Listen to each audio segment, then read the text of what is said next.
حضرت ابو کبشہ عمرو بن سعد الانماری رضی اللہ تعالی عنہ سے روایت ہے کہ انہوں نے رسول اللہ صلی اللہ علیہ وسلم کو فرماتے ہوئے سنا کہ میں 3 باتوں پر قسم کھاتا ہوں اور ایک بات تمہیں بتاتا ہوں، اسے یاد رکھو کہ کسی بندے کا مال صدقہ کرنے سے کم نہیں ہوتا، اور جس پر ظلم کیا جائے وہ اس پہ صبر کرے تو اللہ تعالیٰ ضرور اس کی عزت میں اضافہ فرماتا ہے، اور جو شخص مانگنے کا دروازہ کھولتا ہے تو اللہ تعالیٰ اس پر فقر اور محتاجی کا دروازہ کھول دیتا ہے۔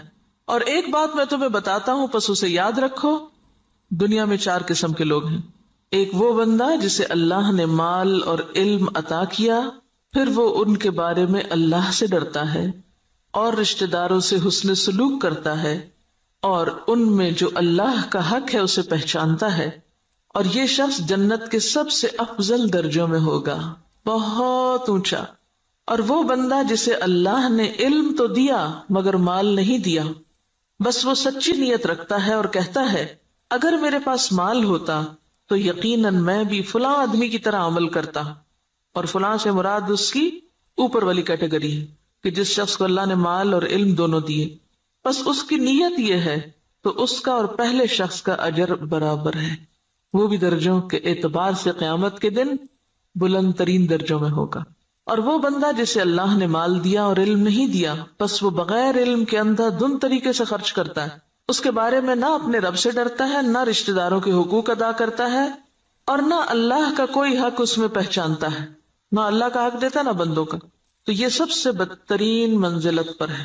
اور وہ بندہ نہیں عطا کیا اس کو اللہ نے مال اور نہ علم، تو وہ کہتا ہے اگر میرے پاس مال ہوتا تو یقیناً میں بھی فلاں آدمی کی طرح عمل کرتا، اور فلاں سے مراد اس کی اوپر والی کیٹیگری ہے جو اپنا مال بے انتظامی سے اندھا دھند خرچ کر رہا ہے، بس اس کی نیت یہ ہے تو ان دونوں کا بوجھ برابر ہے۔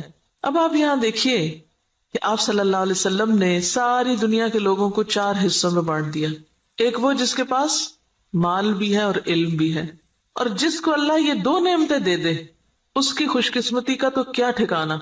وہ کیا کرتا ہے، مال کو اپنے علم کے ساتھ ایسی ایسی جگہوں پہ خرچ کرتا ہے جہاں سے وہ بہترین فائدے اٹھاتا ہے، یعنی درجہ یا اس کا اجر اور ثواب بہترین پاتا ہے۔ یہ بالکل ایسے ہی ہے کہ جیسے آپ دیکھیں ایک بالکل ان پڑھ تاجر ہوتا ہے جو نہ مارکیٹ کو جانتا ہے، نہ تجارت کے اصول قاعدے جانتا ہے، نہ اسے کوئی پتا ہے، اور وہ تجارت کرنے کھڑا ہو جاتا ہے، تو وہ مال کہاں لگائے گا، گواں بیٹھے گا، لاس کر لے گا۔ اور ایک وہ ہے جو پڑھا لکھا تاجر ہے، تجارت سے پہلے اس نے ایک ڈگری کی، یا ڈگری نہیں بھی کی تو ایک تجربہ حاصل کیا ہے، اور وہ مارکیٹ کو بھی جانتا ہے، حالات بھی جانتا ہے بہتر طور پر، اب وہ باقی سب سے آگے نکلتا چلا جائے گا، یعنی اس کا جو پروفٹ ریٹ ہے یا اس کا جو نفع کا جو مقام ہے وہ تو بہت آگے، وہ تو تھوڑے ہی عرصے میں بہت کچھ کما جائے گا، کیونکہ اس کو پتا ہے کہ مال کو کہاں لگانا ہے اور کیسے لگانا ہے۔ اس کے برعکس ناسمجھ شخص کچھ بھی نہیں کر سکے گا، مال ضائع کر دے گا۔ جیسے دنیا میں علم والے مال کو بہتر طور پر استعمال کرنا جانتے ہیں، اسی طرح دین کے علم کے ساتھ بھی انسان اپنے مال کی یا منی مینجمنٹ جو ہے اس کی بہترین حسن تدبیر کرتا ہے اور بہترین جگہوں پر خرچ کرتا ہے۔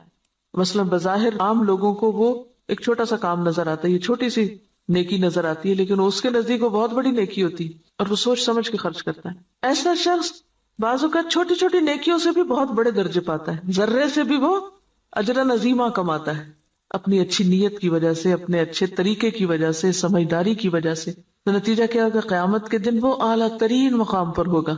ایک دوسرا شخص ہے، اس کے پاس مال کوئی نہیں لیکن علم ہے، اس علم کی بنا پر وہ یہ سوچ رکھتا ہے کہ اگر کبھی میرے پاس بھی مال آیا تو میں بھی فلاں کی طرح کا، اس کو آئیڈیالائز کر رہا ہے، فلاں کی طرح نیکی کے کام کروں گا، اور یہ اس کی سچی نیت ہے۔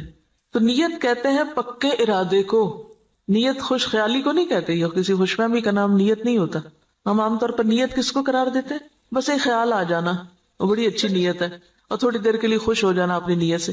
نہیں، نیت محض خیال نہیں، نیت کیا ہے، پکا ارادہ، سچا عزم۔ دنیا ادھر کی ادھر ہو جائے اور وہ شخص نہ بدلے، اس کی نیت نہ پھرے، اس کے ارادے نہ بدلیں، حالات کچھ بھی ہو اس کے ارادے نہ بدلیں۔ ہمارا عام طور پہ کیا حال ہوتا ہے، جب ہم اللہ سے راضی ہوتے ہیں تو اللہ کی راہ میں بہت کچھ خرچ کرنا چاہتے ہیں، نیکی بھی بڑی کرنا چاہتے ہیں، جب اللہ سے ناراض ہوتے ہیں پھر کیا کرتے ہیں، کسی بندے سے ہم راضی ہوتے ہیں تو اس پہ خوب لٹاتے ہیں، اور جب اگر اس بندے سے ناراض ہو جائے تو پھر ہم اس کو کیا دیتے ہیں، پھر اس کو آگ کر دیتے ہیں۔ ایسا ہی ہے نا، تو یہ سچی نیت ہے پکا ارادہ نیکی کرنے کا نہیں. پکے ارادے والا کون ہوتا ہے؟ جو کسی کی تعریف، تنقید، حالات کے اچھے یا برے ہونے سے کوئی اثر قبول نہ کرے. جو اس نے نیکی کا ارادہ کیا تھا، ٹھانا تھا، وہ اس پہ جمع رہے کہ میں کسی کی باتوں میں آ کر اپنا کام چھوڑ دوں، کسی کے بہلانے سے، کسی اور دنیا کے حقیر فائدے کی خاطر میں اپنے مشن کو قربان کر دوں. نہیں، وہ احمق و بے وقوف شخص نہیں ہے کہ ایک ہوا کے جھونکے سے ادھر کو اڑ جائے اور دوسرا آیا تو ادھر اڑ جائے. وہ جم کے رہتا ہے اپنے مشن میں، اپنے سوچ میں، اپنے نیکی کا جو ارادہ اس نے کیا اس کو کوئی چیز متزلزل نہیں کرتی. ہمارا حال دیکھیں نا، ہم کئی دفعہ مال خرچ کرنے کا سوچتے ہیں، پھر تھوڑی دیر بعد شیطان آ جاتا ہے اور وہ کیا کرتا ہے؟ نیت خراب کر دیتا. ہوتا ہے نا ایسے کہ نہیں ہوتا کبھی آپ کے ساتھ؟ یہ سچی نیت کوئی نہیں ہوتی. سچی نیت تو وہ ہوتی ہے کہ بس آپ نے کر لی اور اب دنیا ادھر کی ادھر ہو جائے اور آپ نے کرنا ہی کرنا ہے. ایسی نیت اگر کسی کی ہے اور مال نہیں بھی تو اللہ تو نیتوں کو جانتا ہے نا. ہم عام طور پہ کب کہتے ہیں اللہ نیت جانتا ہے میری؟ صرف خود کو کور کرنے کے لیے. ایسے شخص کو اللہ تعالیٰ بغیر کچھ کیے بھی وہی درجہ دے گا جو ایک کرنے والا کر کے لے رہا ہے. محض نیت کی سچائی کی وجہ سے، ارادے کی پختگی کی وجہ سے، خیر پر استقامت کی وجہ سے. تو یہ چیز دین میں بہت ضروری ہے. تیسرا وہ شخص ہے کہ جس کے پاس مال ہے، علم کوئی نہیں. اب یہ الٹ گیا قصہ. پہلے کے پاس علم تھا، مال کوئی نہیں تھا. اب اس کے پاس مال ہے، علم کوئی نہیں. اب وہ کیا ہے؟ بس جدھر اس کی خواہش نفس کہتی ہے، جدھر لوگ کہتے ہیں، جدھر اور لوگ جو کچھ کر رہے ہیں وہ بھی اندھا دھند وہی مال خرچ کرنا شروع کر دیتا ہے، دکھاوے میں، ریاکاری میں اور دنیاوی شہرت کے لیے. اب ظاہر پوچھ ہوگی. آپ کو پتا ہے کہ ابن آدم کے قدم ٹلیں گے نہیں قیامت کے دن جب تک کہ وہ 5 باتوں کے جواب نہ دے دے. اور اس میں سے ایک سوال کیا ہوگا؟ مال کہاں سے کمایا اور کہاں خرچ کیا، یہ پوچھا جائے گا. ایسا نہیں ہے کہ بس آپ چھوڑ دیے جائیں گے کہ بھیا اللہ میرا مال تھا، میری مرضی. یہ بات نہیں ہے. مال اللہ کی دی ہوئی ایک امانت ہے آپ کے پاس، اس کو اللہ کی مرضی کے مطابق ہی خرچ کرنا ہے. یہ نہیں کہ اگر آپ کو مال مل گیا تو اختیار بھی مل گیا. منمانی کرنے کا اختیار تو نہیں مل جاتا مال ملنے سے. یہ ملتا ہے ویسے ہم نے لیا ہوا ہے. ہم اپنے مال کو خرچ کرتے وقت کیا ذہن میں رکھ کے خرچ کرتے ہیں؟ میرا مال، میری مرضی، کیا مرضی کرو. کوئی سمجھائے بھی تو ہم کیا کہتے ہیں؟ جہاں جی چاہے اڑاؤں. تم کون ہوتے مجھے کچھ کہنے والے؟ میرے پیسے ہیں نا، جو چاہوں کروں. اور وہ اس کی نیت کیا ہے؟ کوئی اس کی نیت نہیں. خاص طور پر جو حدیث کے الفاظ ہیں نا قابل غور ہے. لا يصل فيه رحمه ولا يعلم لله فيه حقا. نہ رشتہ داروں کو دیتا ہے اور نہ اللہ کا حق پہچانتا ہے، نہ فی سبیل اللہ خرچ کرتا ہے. یہ مالدار شخص قیامت کے دن سب سے بدترین جگہ پر ہوگا کہ جس کو اللہ نے دنیا میں مال تو دیا لیکن اس کے بس کوئی سمجھ نہیں ہے کہ اس نے اس کے ساتھ کرنا کیا ہے. اور چوتھا وہ ہے بدقسمت کہ جس کے پاس ہے بھی کچھ نہیں ہاتھ میں لیکن آئیڈیالائز اس کو کرتا ہے. ہی اس تیسرے شخص کو کہ جو غلط جگہوں پہ مال خرچ کر رہا ہے. عام طور پر ہم لوگ کس کی پیروی کرنا چاہتے ہیں؟ اس شخص کی جس کے پاس مال ہے اور وہ نیکی کے راستے میں خرچ کرتا ہے، یا اس کی جس کے پاس مال ہے اور وہ دکھاووں کے لیے خرچ کرتا ہے؟ انڈیا کا کوئی امیر ترین شخص ہے، وہ کہتا ہے کہ میں کھانا تو 2 وقت کا کھاؤں گا، لیکن اگر کوئی شخص اعلیٰ تعلیم حاصل کرنے کے لیے وظیفہ چاہے تو اپنے مال میں سے اس پہ خرچ کروں گا. تو یہ ایک ایسی مثال ہے نا کہ اس کے پاس ہے بہت کچھ لیکن وہ صرف ذاتی عیاشی میں نہیں اڑا رہا، وہ اعلیٰ مقاصد میں خرچ کر رہا ہے. اور لوگوں کے لیے ایک مثال یہ بھی، اور ایک وہ شخص ہے کہ جس کے پاس ہے اور وہ محض خواہشات کی تکمیل میں اور ذاتی خوشی میں خرچ کر رہا ہے. تو نتیجہ کیا ہے؟ باقی لوگ بھی اس کو آئیڈیالائز کر رہے ہیں اور وہی کچھ کر رہے ہیں. آج آپ دیکھیں کہ ہمارے معاشرے میں جس طرح نمود و نمائش ہو گئی ہے یا اس کے مظاہر جو نظر آتے ہیں، اس کے پیچھے کیا چیز ہے؟ فضول خرچی کے پیچھے کیا نفسیات ہوتی؟ دکھاوا اور نمود و نمائش کے پیچھے کیا ذاتی بڑائی کا جذبہ کہ لوگ مجھے بڑا مان لیں. تو قیامت کے دن ایسا شخص کہاں ہوگا؟ اخبث المنازل، اسفل سافلین، وہ سب سے نیچے ہوگا کیونکہ اس نے اللہ کی نعمت کا غلط استعمال کیا. تو ہم سب کے لیے کیا ضروری ہے کہ ہم اپنے اپنے طریقوں کا جائزہ لیں. کوئی پیسہ خرچ کرنے سے پہلے ذرا رک جائیں اور سوچیں کہاں دے رہے ہیں، کس کو دے رہے ہیں، کیوں دے رہے ہیں، کیا مقصد ہے، کیا نیت ہے، کیا ارادہ ہے. اور اگر مقاصد چھوٹے چھوٹے ہیں، صرف دنیا سامنے ہے تو چھوٹا دل ہے اور چھوٹی جزا ہے. اور اگر دل بڑا ہے، مقاصد بڑے ہیں تو ذات سے بھی کاٹ لیں گے، اپنے آرام سے بھی کاٹ لیں گے اور بڑی جگہ پر انویسٹ کریں گے. صرف زبان کے ذائقے پر ہی خرچ کرتے چلے جانا، صرف دل کے سکون میں لباس پر ہی خرچ کرتے چلے جانا، صرف اپنی ذات ہی کو یا اپنے ہی آرام کو دیکھتے چلے جانا اور دین کے اور اعلیٰ ترین مقاصد کو بھول جانا، تو دنیا میں بھی مسلمانوں کو کس سے دوچار کر رہا ہے. اب دیکھیے، ہم نے بہت اس پر پہلے بھی بات کی تھی کہ ترقی یافتہ قومیں، آپ کو پتا 40% تک ٹیکس ہوتا ہے ان کا، 40 بازوں کا 60% بھی ٹیکس ہوتا ہے، کہ آپ نے 100 روپیہ کمایا 60 روپے دے دیجئے گورنمنٹ کو، وہ آپ کے لیے سڑکیں بنائے، اسپتال بنائے، ریسرچ سینٹر قائم کرے تاکہ قوم ترقی کرے۔ ہمارا کیا حال ہوتا ہے کہ ہم جتنا بھی کمائیں وہ سارے کا سارا پلٹ کر اپنی جیب میں ڈالیں، گھر ہمارا محل ہو، سڑک اور گلی چاہے ہماری ٹوٹی پھوٹی ہو۔ اسی وجہ سے ہم اس حال میں ہیں کہ ہم بڑے مقاصد میں خرچ نہیں کر سکتے، اپنی ذات کے لیے اور اپنے ہی لیے، اور پھر اپنے اوپر خرچ کرنے کے لیے ایسے ایسے طریقے اختیار کرتے ہیں کہ جس سے اجتماعی فائدہ پیچھے چلا جاتا ہے۔ اب دیکھیے کہ ایک قطرہ جب دریا میں ملتا ہے تو کیا ہو جاتا ہے، وہ کیا کہلاتا ہے، دریا کہلاتا ہے، اور جب وہ صرف قطرہ رہتا ہے تو وہ اپنی انفرادیت بھی کھو دیتا ہے، اپنی آئیڈینٹی بھی ختم کر دیتا ہے۔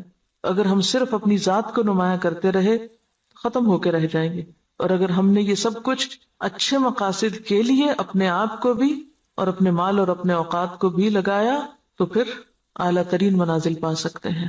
یہاں جو بات یاد رکھنے کی ہے، بظاہر تو حدیث بالکل واضح ہے، مطلب صاف ہے، سمجھ میں آنے والا ہے، لیکن عملی طور پہ کیا کرنا ہے؟ ہر شخص اپنے اوپر کچھ نہ کچھ صدقہ لازم کرے، کچھ نہ کچھ کسی کو ضرور دیں، چھوٹا ہو یا بڑا، اور دے کے تجربہ کریں کہ یہ بات کس قدر سچی ہے۔ آپ دیں کمی نہیں ہوگی، اس سے زیادہ آئے گا۔ نمبر 2، سوچیں کس نے آپ پر کوئی ظلم یا زیادتی کی، نہیں یاد آ رہا تو ذرا غور سے یہ ذرا ذہن پہ زور ڈالیں۔ میرا نہیں خیال زور ڈالنے کی ضرورت، ایسی باتیں تو ہمیں ہر وقت یاد رہتی ہیں۔ کس نے میرے ساتھ کیا زیادتی کی ہوئی، سوچیں کس نے میرے ساتھ کیا ظلم کیا اور میں نے اب تک اس کو معاف نہیں کیا، ان سب کو آج معاف کر دیں، اور اپنے دل سے ان ظلم و زیادتی کے باتوں کو نکال کے دروازہ بند کر دیں، صاف کر دیں، صفائی کر دیں دل کی۔ معاف کرنے کا سب سے بڑا فائدہ صرف انسان کو خود ہوتا ہے، اپنا دل اطمینان میں آ جائے گا، اچھا کوئی بات نہیں، وہ بھی انسان ہے نا، پتہ نہیں اس کی کیا کیا مجبوریاں ہیں، اس کو کیا کیا کمی ہے، اس پہ کیا ظلم و زیادتی زندگی میں ہوئی، اس کو کیا کیا محرومی ہوئی، اس کو معلوم نہیں کیسا ماحول ملا، تو اس کو معاف کر دیں۔ اس کا کہاں سے پتا چلے گا کہ آپ نے معاف کیا؟ آج کے بعد ان باتوں کو زبان پہ نہیں لانا، چھیڑنا نہیں، ذکر نہیں کرنا، ورنہ ہوتا کیا ہے، جب کوئی آپ کو مزید پھر دوبارہ زیادتی کرتا ہے تو آپ جس چیز کو معاف کر چکے تھے اس کو بھی ساتھ جمع کر لیتے ہیں، اگلی زیادتی تو اگلی ہے، پچھلی بھی ساری لے آتے ہیں واپس۔ کڑوی باتیں نہیں دہرانی، منہ کڑوا ہو جاتا ہے۔ صبر، برداشت، پی جائیں۔ یہ صرف آپ کی سوچ کی بات ہے، آپ سوچیں کہ میں نے کر دیا، اور آپ دیکھیں کہ اللہ آپ کی مدد کرے گا اور ہو جائے گا، کیونکہ میں نے بارہا اس کا تجربہ کیا ہے، بارہا، اور اتنا فائدہ ہوا ہے، میں تو یہ کہتی اللہ میرے حافظے سے بھی نکال دے، میرے پاس وقت نہیں ہے ان باتوں کو یاد کرنے کا۔ اور جو زیادتی کرے اس کے ساتھ احسان، وہ بے رخی کرے، آپ اس کے پاس چلے جائیں۔ ہے مشکل، لیکن نبی صلی اللہ علیہ وسلم نے قسم کھا کے یہ بات فرمائی ہے، اگر آپ کو واقعی آپ کی قسم پر اعتبار ہے، آپ یہ سوچیے مجھے اپنے پیغمبر کی قسم کا اعتبار ہے، اللہ میری عزت میں ضرور اضافہ کرے گا اگر میں دوسرے کو معاف کر دوں گا۔ اور یہاں صرف معاف نہیں کرنے کی بات بلکہ صبر علیہا، کیونکہ جب تک صبر نہ ہو، برداشت نہ ہو، معاف نہیں ہو سکتا۔ معاف کرنے کے لیے اسے پینا پڑتا ہے، جیسے دوائی کا کڑوا گھونٹ پیا جاتا ہے۔ اور اگر آپ یہ نہیں کر سکتے نا، پھر اپنی معافی کی بھی توقع کم کر دیں۔ آپ اگر دوسروں کو نہیں معاف کر سکتے تو مت پھر امید رکھیں کہ آپ کو معاف کیا جائے۔ اگر آپ واقعی چاہتے ہیں کہ اللہ آپ کی عزت میں اضافہ کرے، کیونکہ سارے کام تو آپ اپنی عزت ہی بڑھانے کے لیے کر رہے ہوتے ہیں لیکن الٹے کر رہے ہوتے ہیں، تو جو نسخہ نبی صلی اللہ علیہ وسلم نے بتایا ہے اس کو عمل کر کے ایک دفعہ دیکھیں۔ ہے حوصلے کی بات لیکن کر سکتے ہیں، ایسا نہیں کہ کیا نہیں جا سکتا۔ اگر آپ اپنی جان کے دشمنوں کو معاف کر سکتے ہیں، حمزہ کے قاتل وحشی کو معاف کر سکتے ہیں، ابو سفیان کی بیوی کو معاف کر سکتے ہیں، ہند کو معاف کر سکتے ہیں، کوئی بدلہ نہیں لیتے، کوئی انتقام نہیں لیتے، کوئی جرمانہ نہیں لیتے، تو وہی لوگ تو پھر آگے جا کے دین کی خدمت اور دین کی عزت کا ذریعہ بنتے ہیں۔ یہ عمل کا وقت ہے۔ اور تیسری چیز، لوگوں سے توقع ہٹا دیں، لوگوں کے سامنے ہاتھ نہ پھیلائیں، لوگوں کا بھروسہ چھوڑ کے اللہ پہ بھروسہ کریں، اللہ کی طرف توجہ کریں، کیونکہ جب انسان لوگوں کے سامنے ہاتھ پھیلانے لگتا ہے، لوگوں پہ توقع رکھنے لگتا ہے، تو نتیجہ کیا نکلتا ہے؟ صرف مایوسی ہوتی، صرف حسرتیں ہی جنم لیتی، لوگوں سے استغنا برتے ہیں۔ کسی شخص کے بارے میں اگر آپ کا علم یقین کی حد تک بھی ہونا کہ یہ شخص میرے لیے برا سوچتا ہے، آپ اچھا سلوک شروع کر دیں، آپ کا حسن اخلاق اس کا ذہن آپ کے بارے میں ضرور بدلے گا۔ لیکن اگر آپ دوسری طرح معاملہ کرتے رہیں، دو چار تانے دے کے، دو چار پچھلی باتیں یاد کرا کے، شکوے شکایتیں کر کے، سوال پیدا نہیں ہوتا کہ خود بھی راحت پائیں اور دوسرے بھی آپ سے پائیں، اور آپ ان انعامات کو پا سکیں جو اللہ نے صرف ان قربانی کرنے والوں کے ہی لیے لکھے. پہلے حدیث میں مال کا صدقہ ہے، دوسری حدیث میں عزت کا صدقہ ہے، نفس کا صدقہ ہے. مال کا صدقہ پھر آسان ہے، عزت کا صدقہ مشکل. لیکن جو جھکے گا وہی بلند ہو سکے گا، اکڑنے والا کبھی بلند نہیں ہو سکتا. انک لن تخرق الارض ولن تبلغ الجبال طولا. سبحانک اللہم وبحمدک نشہد ان لا الہ الا انت نستغفرک ونتوب الیک. السلام علیکم ورحمۃ اللہ وبرکاتہ.